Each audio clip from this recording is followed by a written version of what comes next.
la micropíldora de hoy vamos a continuar con la presentación del análisis de contenido cuantitativo, pero tras la exposición del conjunto de la iniciación de la técnica, hoy nos vamos a centrar en el procedimiento, en algunos aspectos importantes a tener en cuenta de cara a realizar un análisis de contenido de tipo cuantitativo. Antes de plantearnos cualquier tipo de análisis de contenido, necesitamos previamente ubicarlo en el conjunto del proceso de investigación social y, por lo tanto, es necesario partir de una revisión bibliográfica, tal como vimos en otras micropíldoras anteriores, y además formular una pregunta de investigación que tenga conexiones con el estudio de los contenidos. Entrando ya en los aspectos prácticos, es importante darse cuenta de que este tipo de técnica trabaja con una definición y con una definición conceptual y operativa de las variables, es decir, tenemos que tener claro qué es lo que queremos medir y para ello tenemos que descubrir, que dejar bien claro cuáles son nuestras variables y cuáles son los valores que pueden adoptar esas variables. Todo este proceso se desarrolla a través de instrumentos como los libros de códigos, de los que hablaremos a continuación, pero sí que conviene que desde el primer momento tengamos claro que lo que pretendemos es medir las diferentes variables que forman parte de cada uno de los mensajes.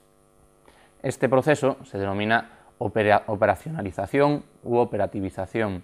Consiste principalmente en definir, por una parte, qué unidades de análisis vamos a estudiar, es decir, qué características debe cumplir un mensaje para formar parte de nuestra investigación y al mismo tiempo desarrollar las técnicas de medida que vamos a utilizar. Debemos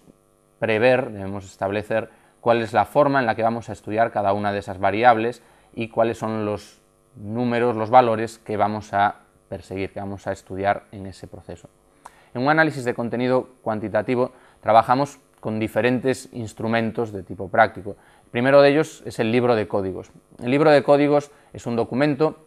en el que aparecen explicadas todas las variables que vamos a investigar, que vamos a utilizar, y además se incluyen también los valores que pueden adoptar esas variables. Por lo tanto, tiene que ser un documento sencillo, claro y sintético, que sea de utilidad para cualquier persona que se aproxime a realizar un análisis de contenido. Pensemos que en muchas ocasiones el análisis de contenido se diseña y el vaciado de datos lo realizan otras personas, y es a través de ese libro de códigos como pueden llevar a la práctica ese tipo de análisis.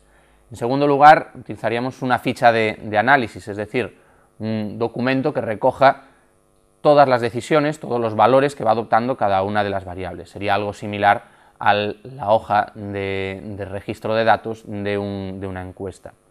Y además trabajaremos con una plantilla de codificación que será la transición, el volcado de los datos de esa ficha de análisis a un documento normalmente informático en el que se van registrando los valores, los números. Al final, esos números serán los que se procesen estadísticamente para alcanzar los resultados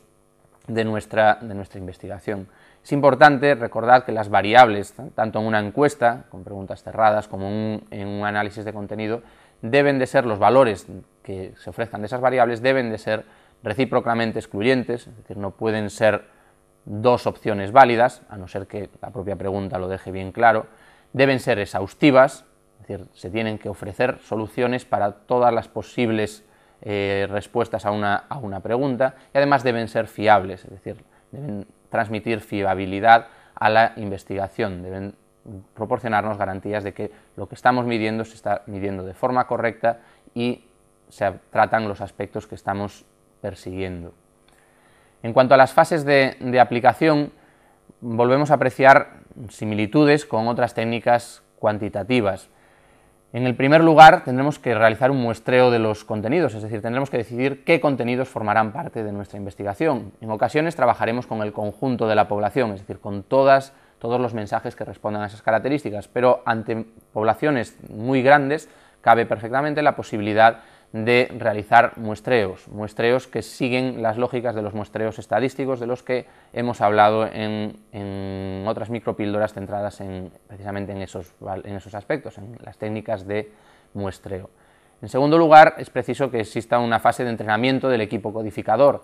En muchas ocasiones esos equipos son pequeños, pueden incluso ser una única persona la que realice esa codificación, pero en otros proyectos trabaja mucha gente y es imprescindible que ese equipo codifique en el mismo sentido. Para ello hay pruebas estadísticas que demuestran la validez de ese entrenamiento, y es un proceso que es necesario, porque no todo el mundo comprende o entiende de la misma forma las preguntas y los valores que se le pueden dar a esas preguntas. Ese equipo desarrollará una fase de codificación, es decir, traducirá las respuestas en unos códigos, normalmente numéricos, que son los que se introducen en el documento estadístico, en la plantilla de datos que se procesará estadísticamente. Como decíamos a continuación, es necesario medir la fiabilidad del proceso de codificación, y para ello hay unas pruebas estadísticas que lo que nos proporcionan son garantías de que lo que hemos realizado es correcto, es uniforme. La fase en la que los datos empiezan a proporcionarnos respuestas tiene que ver con el análisis estadístico. Nuevamente, el análisis estadístico mantiene muchas conexiones con otras técnicas como las encuestas, pero también tiene peculiaridades propias de esta técnica. Finalmente, a partir de esos datos, se elaborará el informe de investigación, que es el punto y final del trabajo con el análisis de contenido.